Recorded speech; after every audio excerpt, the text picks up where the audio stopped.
So I'm currently here at Barnes & Noble. I was filming another video which probably came out before this one where I was just doing some book shopping, but I had another idea where I'm going to read synopses of books that I have not read before and then try to guess their Goodreads ratings based on the synopsis. So let's see how that goes. So if you watched my last video, I saw the Kendall and Kylie Jenner young adult dystopian novel that they wrote called The Time of the Twins, the story of Lex and Livia. I'm trying to figure out when this was published. Why does it not say? Books always say when they're published. What the heck? Literally doesn't say. Okay. All right, let's read the synopsis and then I'm gonna guess the rating.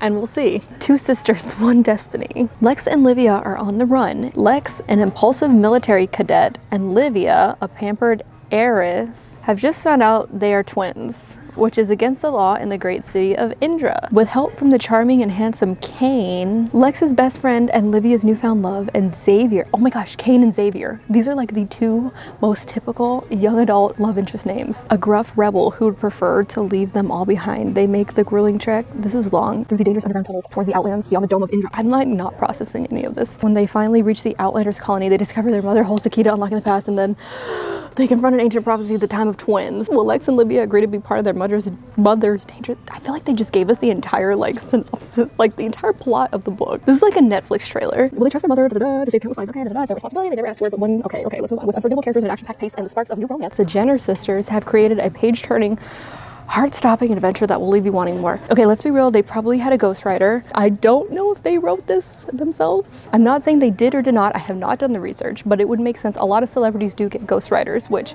you know, it is what it is. I'm not saying that that's a good or a bad thing, whatever. As for rating, the synopsis was pretty wordy and it kind of gave me a lot of the plot, but also I kind of zoned out a little bit. I think I'm gonna go, okay, let's like think about how Goodreads ratings are. It's definitely in the threes, I feel like. 3.65, because I can see people going in there and doing low ratings just because it's Kendall and Kylie Jenner. Let's check it out.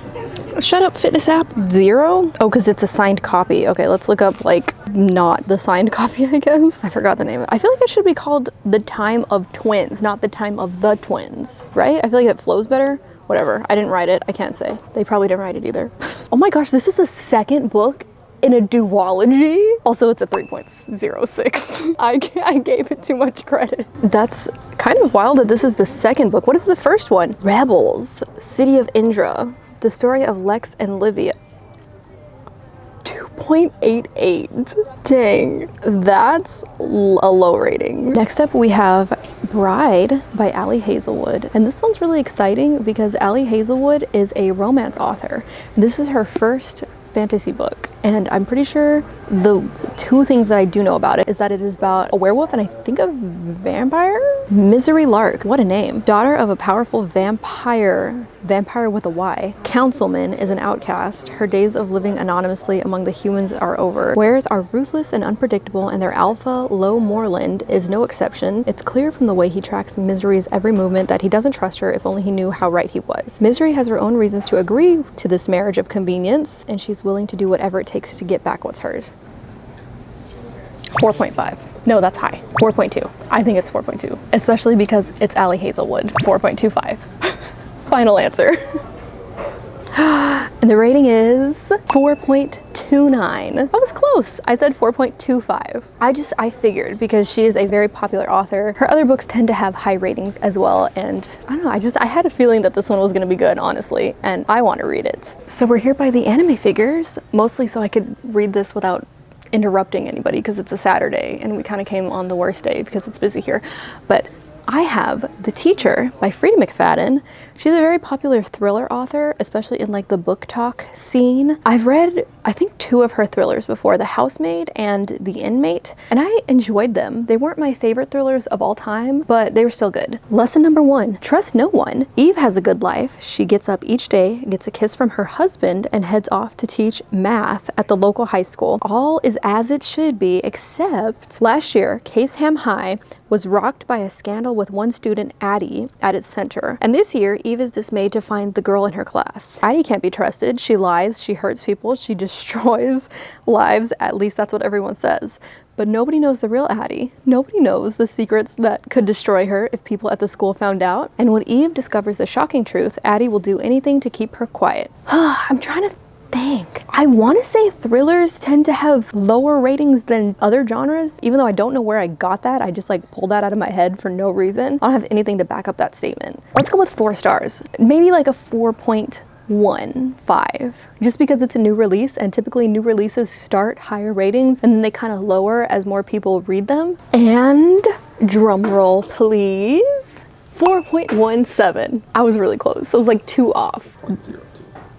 0.02. I can't do math. Hey, that's a pretty good rating. It already has 13,935 reviews. When did this come out? 4 days ago, and it already has that many reviews. But you know, okay, the thing about Goodreads sometimes is the reviews can get inflated because people will pre-review books that don't come out yet, and it'll bump the ratings up before they actually get a chance to read them, and sometimes they don't go back and drop them back down. But I don't know. Freida McFadden, a lot of people really like her books, so I feel like this could be a good one, and this is another one that I probably will end up reading too that I knew nothing about. So this one, Sons of Darkness, I did not know existed until like 10 minutes ago because I saw it and I saw the sprayed edges and I was immediately drawn in, and then I opened it and I saw the inside cover and I was like, so I wanted to see what it was about. Some ballads are inked in blood. The Mathurin Republic simmers on the brink of oblivion. Senator Krishna and his third wife have put their plans in motion, both within and beyond the Republic's blood-soaked borders, to protect it from total annihilation. But they are soon to discover that neither gold nor alliances last forever, and that they are not the only players on the board. Mati, pirate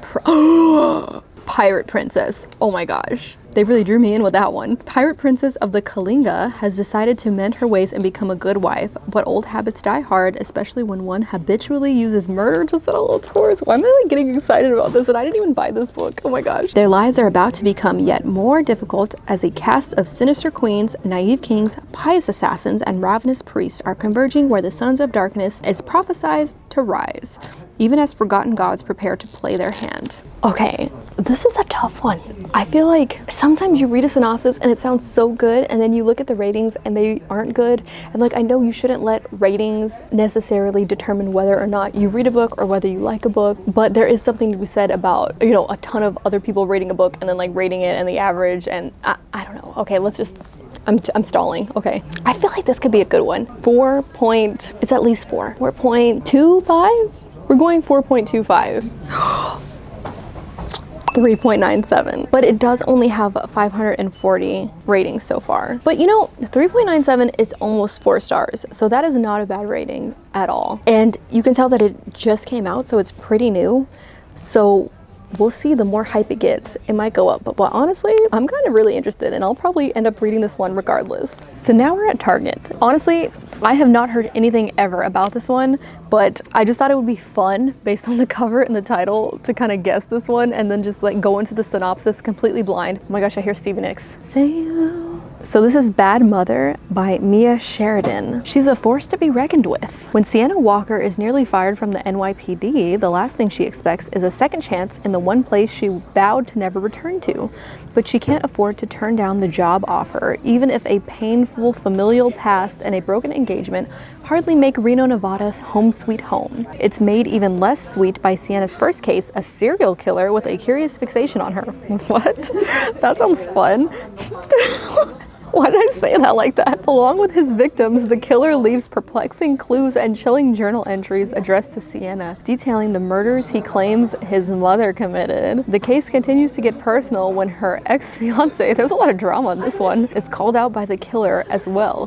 Whoever's behind the diabolical murders, Sienna can only be sure of one thing: it's someone close to home. Okay, that synopsis was not what I expected based on the cover. Definitely interesting, definitely thriller, serial killer type thriller. I don't know, thrillers are really tough. Thrillers are hard. Let's go with a 4 star.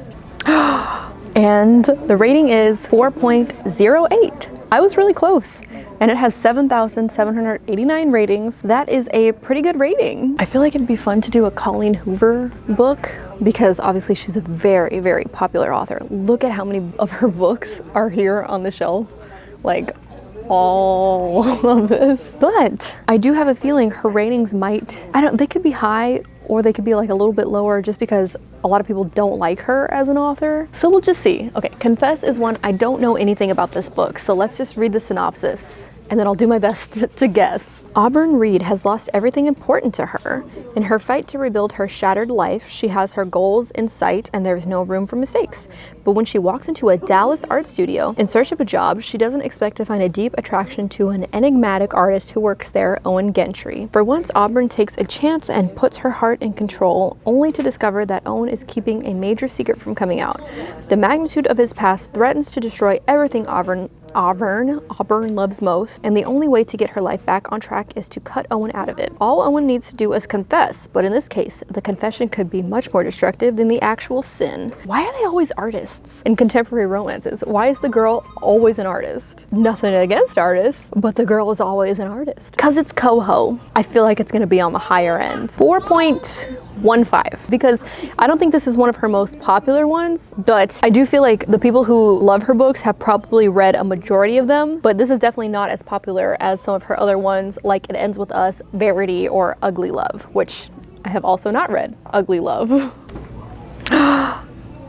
And the rating is 4.11. What did I say, 4.15?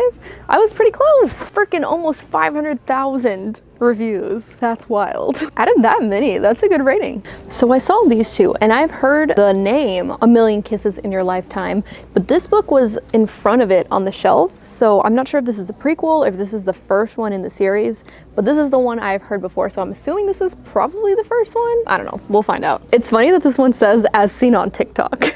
It's wild that like that's a selling point. I mean, it makes sense, of course, book talk, you know, it's huge, but I know that like TikTok in general has like been really big for the publishing industry, but it's kind of funny to see it like advertised on the front of books. Don't miss the TikTok sensation, 130 million views and counting. They're really trying to milk that one. They want you to know this is on Book Talk, dang. Ren Beaumont is many things. Beautiful, smart, innocent, okay? Everyone at Lancaster Prep either loves her or wants to be her. Why am I cringing already? Why does that sound like a female Austin Powers? I'm the only one who sees Ren for who she really is.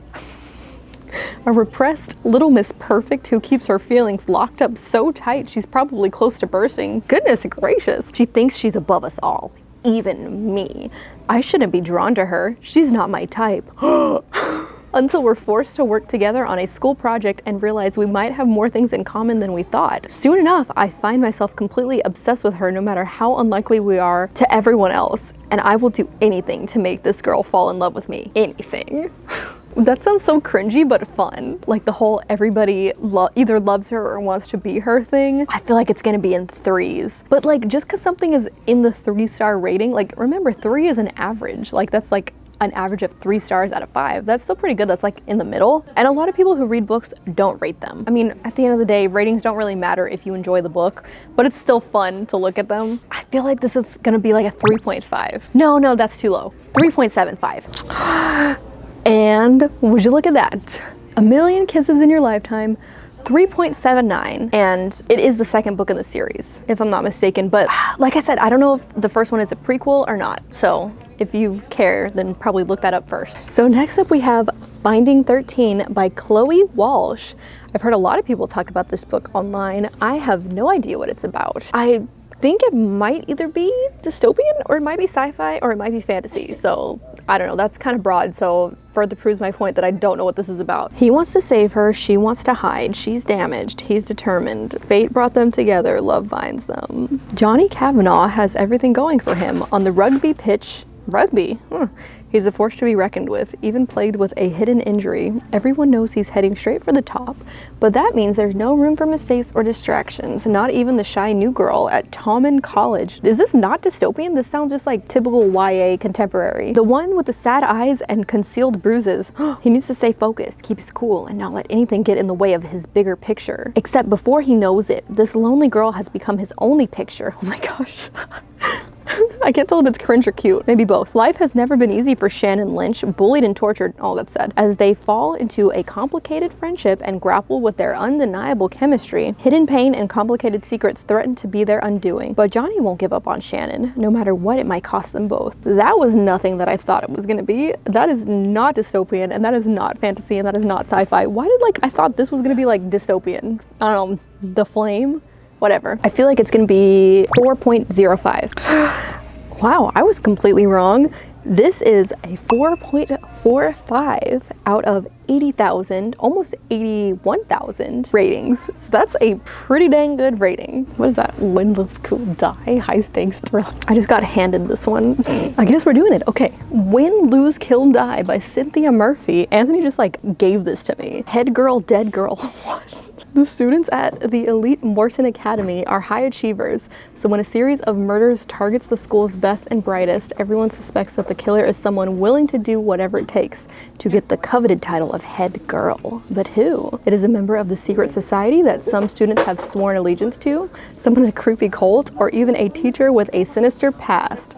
Liz, Taylor, Kat, Marcus, and Cole need to find the truth, and quickly. It's do or die.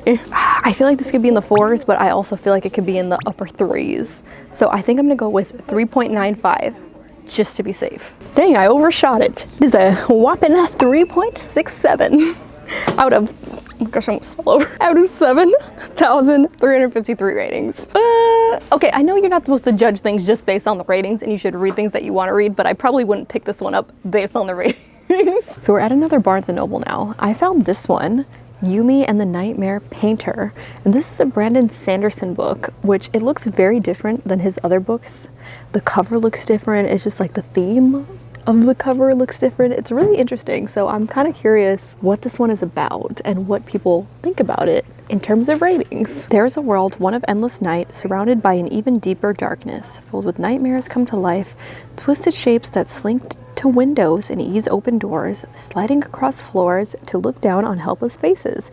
There is another world, a bright world, so bright it burns, filled with stacked stones that call forth miracles, raised by calloused hands that tremble in their work, drained with each stone, lifted, settled, lifted again. What does this even mean? Between the worlds, two souls connect, collide, entwine, a bridge path, a road to both worlds changing forever. What?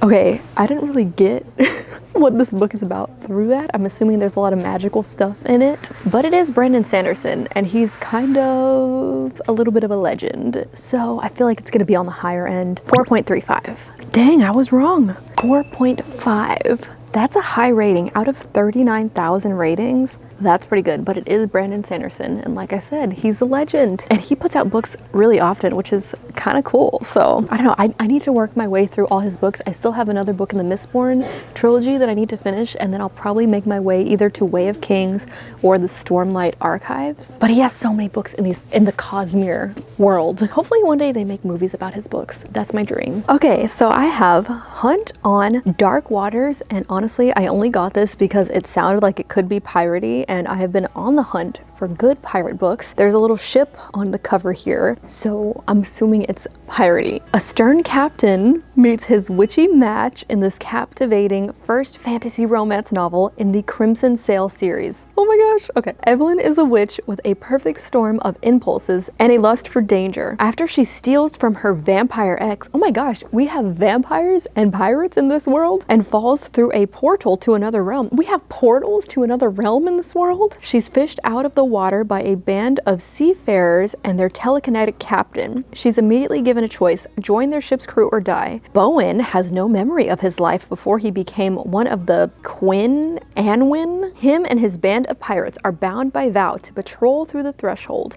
the magical sea between realms, keeping the portals to other worlds safe. The longer he spends in her presence, the more he begins to question if his heart is the only thing she'll steal. This is already like exciting to me because this is very pirate fantasy romance, which is something I have been wanting, something good. And it just makes me nervous though, because like sometimes I feel like this whole thing, like trying to combine a bunch of stuff into one, could either work super well or it could end up super cheesy. But I'm hoping this one is good, so I'm gonna just assume that it's at least a 4-star. We're gonna go with a 4-star for sure.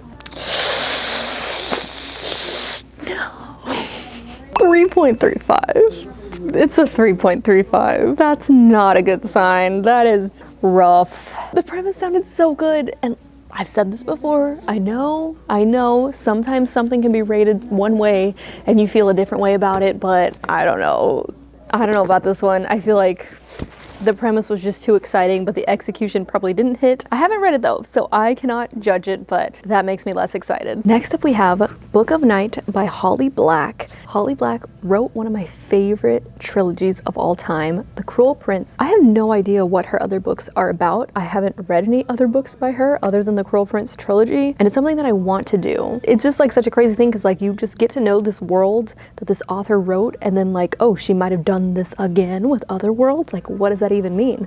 So we'll see. There'd always been something wrong with Charlie Hall. Had fingers made for picking pockets, a tongue for living, and a shriveled cherry pit for a heart. If her shadow had been one of those magic ones, she was pretty sure even that would have run away. Somebody put a quote that said, if Neil Gaiman channeled Stephen King, the result might be this book. That sounds promising. I don't really know much about what the book is from the synopsis. It's very cryptic, and like some books are like that.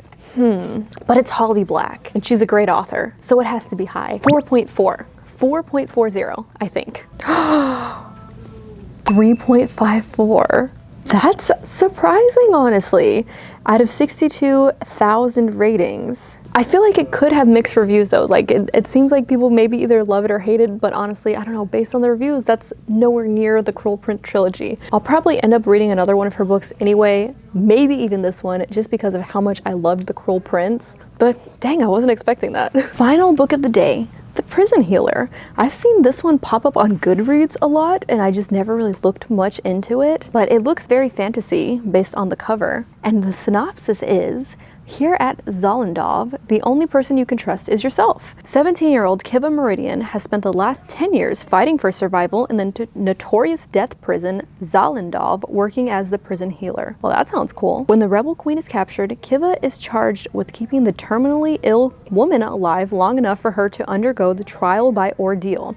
A series of elemental challenges against the torments of air, fire, water, and earth assigned to only the, that sounds like Avatar, assigned to only the most dangerous of criminals. This already sounds really good and really exciting, not gonna lie. Then a coded message from Kiva's family arrives containing a single order: don't let her die, we're coming. Aware that the trials will kill the sickly queen, Kiva risks her own life and volunteers in her place. She volunteered as tribute. If she succeeds, both she and the queen will be granted their freedom, but no one has ever survived. With an incurable plague sweeping Zollendorf, a mysterious new inmate fighting for Kiva's heart, and a prison rebellion brewing, Kiva can't escape the terrible feeling that her trials have only just begun. That sounds like really freaking good. I feel like it has to be a higher rating. I feel like it's like 4.5. And if it's at least 4.5, I'll buy it. It is not quite 4.5, but it is 4.22 out of 64,000 ratings, which is still a really, really good rating. So I'm just gonna get it anyway, because I made the rule, I can break it. All right, y'all, well, thank you so much for watching this video. Let me know if you like this, like me just kind of like walking around, guessing the ratings of books and then going from there. It was a really fun way to kind of, number one, explore more about books that I may have heard about, but also discover new ones and kind of like see if I'm interested in them or not. Let me know if you want to see more of this type of content, and I will see you next time.